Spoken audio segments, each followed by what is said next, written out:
Membrane കാർബോഹൈഡ്രേറ്റ്സിൻ്റെ case നമ്മൾ already discuss ചെയ്തിട്ടുണ്ട് അല്ലേ. GPI ആങ്കേർഡ് പ്രോട്ടീൻസിൻ്റെ കേസിൽ പ്രോട്ടീൻസ് ലിങ്ക് ചെയ്തേക്കുന്നത് ആരുമായിട്ടാണ്? കാർബോഹൈഡ്രേറ്റുമായിട്ടാണ്. കാർബോഹൈഡ്രേറ്റ് ഒലിഗോസാക്കറൈഡ് മൊയിറ്റി ആയിട്ടാണ്. ഈ ഒലിഗോസാക്കറൈഡ് മൊയിറ്റി ലിപ്പിഡ് ആങ്കർ ചെയ്ത് നിൽക്കുകയാണ് അല്ലേ. അതുമായിട്ടാണ് GPI ആങ്കേർഡ് പ്രോട്ടീൻസിൻ്റെ കേസിൽ പ്രോട്ടീൻ ലിങ്ക് ചെയ്ത് നിന്നിരുന്നത്. അപ്പോൾ ഓൾറെഡി നമ്മൾ എന്ത് ചെയ്തിട്ടുണ്ട്? ഈ കാർബോഹൈഡ്രേറ്റ്സിനെ കുറിച്ച് മെൻഷൻ ചെയ്തിട്ടുണ്ട്. അപ്പം ഈ GPIയിലെ GP എന്ന് പറയുന്നത് it's A kind of membrane carbohydrate.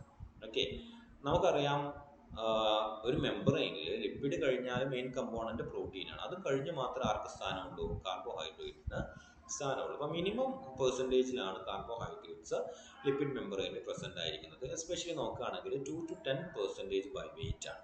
ഇത്രയും മാത്രമേ നമുക്ക് കാർബോഹൈഡ്രേറ്റ്സിന് മെംബ്രെയിനിൽ കാണാൻ വേണ്ടിയിട്ട് പറ്റുള്ളൂ. അപ്പം കാർബോഹൈഡ്രേറ്റ്സ് രണ്ട് ടൈപ്പാണ്. പ്രോട്ടീൻസുമായിട്ട് അസോസിയേറ്റ് ചെയ്തിട്ടുണ്ടാവും, അല്ലെങ്കിൽ ഫ്രീ ആയിട്ടുണ്ടാവും. പ്രോട്ടീൻസുമായിട്ട് അസോസിയേറ്റ് ചെയ്തതിന് എക്സാമ്പിളാണ് നമ്മൾ ഓൾറെഡി കണ്ട GPI ആങ്കേർഡ് പ്രോട്ടീൻസ് എന്ന് പറയുന്നത്. പ്രോട്ടീൻസുമായിട്ട് അസോസിയേറ്റ് ചെയ്തിട്ടുണ്ടെങ്കിൽ അവർക്ക് രണ്ട് ടൈപ്പ് ഓഫ് ലിങ്കേജ് കാണാൻ വേണ്ടിയിട്ട് പറ്റും. ഏതൊക്കെയാണ്? O ഗ്ലൈക്കോസിഡിക് ലിങ്കേജും N ഗ്ലൈക്കോസിഡിക് ലിങ്കേജും കാണാം. അപ്പം ടുവേർഡ്സ് എൻഡ് ഒരു OH ഉണ്ടെങ്കിൽ it will be O glycosidic ലിങ്കേജിലേക്കാണ് ഇത് പോവുക. ഇനി towards end of that particular amino acid which is in connection is having N amino group. Amino ആസിഡിൽ അമിനോ ഗ്രൂപ്പുമായിട്ടാണ് അറ്റാച്ച് ചെയ്തേക്കുന്നുണ്ടെങ്കിൽ that will have N glycosyl linkage. അങ്ങനെ രണ്ട് ടൈപ്പ് ലിങ്കേജ് ആണ് നമുക്ക് കാണാൻ വേണ്ടിയിട്ട് പറ്റുക.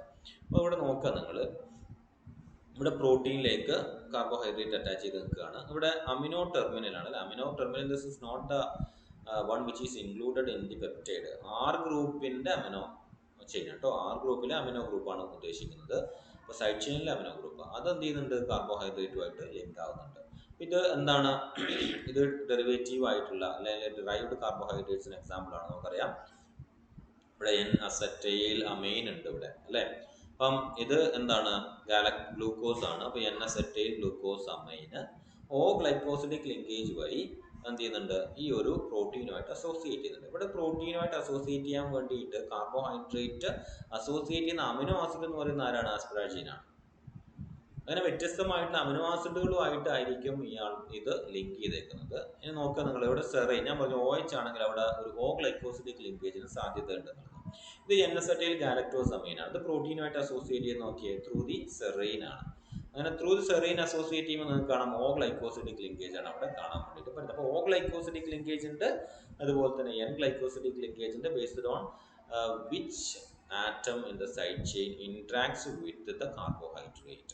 ഓക്കെ, അപ്പോൾ side chain of the amino acids. Okay, അപ്പോൾ അതുപോലെ തന്നെ ഒരു പ്രോട്ടീനിലെ ഡിഫറെൻ്റ് ആയിട്ടുള്ള അമിനോ ആസിഡ്സ് ഇതുമായിട്ട് അസോസിയേറ്റ് ചെയ്യാനുള്ള ഓപ്ഷൻ ഉണ്ട്. എല്ലാ കാർബോഹൈഡ്രേറ്റും അസോസിയേറ്റ് ചെയ്യുന്ന always a particular amino acid അല്ല എന്നുള്ള കാര്യവും നമ്മൾ ഓർത്ത് വെക്കുക. ഇനി പ്രോട്ടീനുമായിട്ട് അസോസിയേറ്റ് ചെയ്യാതെ നേരിട്ട് ലിപ്പിഡുമായിട്ട് ആങ്കർ ചെയ്ത് നിൽക്കുന്ന കാർബോഹൈഡ്രേറ്റ്സ് ഉണ്ടാവും. അതിനൊരു ബെസ്റ്റ് എക്സാമ്പിൾ ആണ് നമ്മളെ ബ്ലഡ് ഗ്രൂപ്പ് എന്ന് പറയുന്നത്. ABO ബ്ലഡ് ഗ്രൂപ്പ് ഉണ്ടല്ലോ. ഇവിടെ നോക്കുക നിങ്ങൾ, ഈ ലിപ്പിഡുമായിട്ട് അസോസിയേറ്റ് ചെയ്ത് നിൽക്കുന്ന ആൾക്കാരെ നോക്കിയേ ഒരു ഒലിഗോസാക്കറൈഡ് ചെയിൻ നിങ്ങൾക്ക് ഇവിടെ കാണാൻ വേണ്ടിയിട്ട് പറ്റും.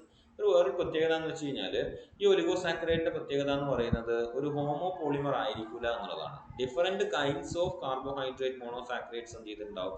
1 by 1 ആയിട്ട് ഇവിടെ ലിങ്ക് ചെയ്തിട്ടുണ്ടാവും എന്നുള്ളതാണ്. ഇപ്പോൾ സ്റ്റാർച്ചോ സെല്ലുലോസോ അല്ലെങ്കിൽ ഗ്ലൈക്കോജനോ ഒക്കെ നോക്കുകയാണെങ്കിൽ ഗ്ലൂക്കോസിന്റെ ഒരു ചെയിൻ ഉണ്ടാവും അല്ലെ, ഒരു ഹോമോ പോളിസാക്കറൈഡ് ആണ്.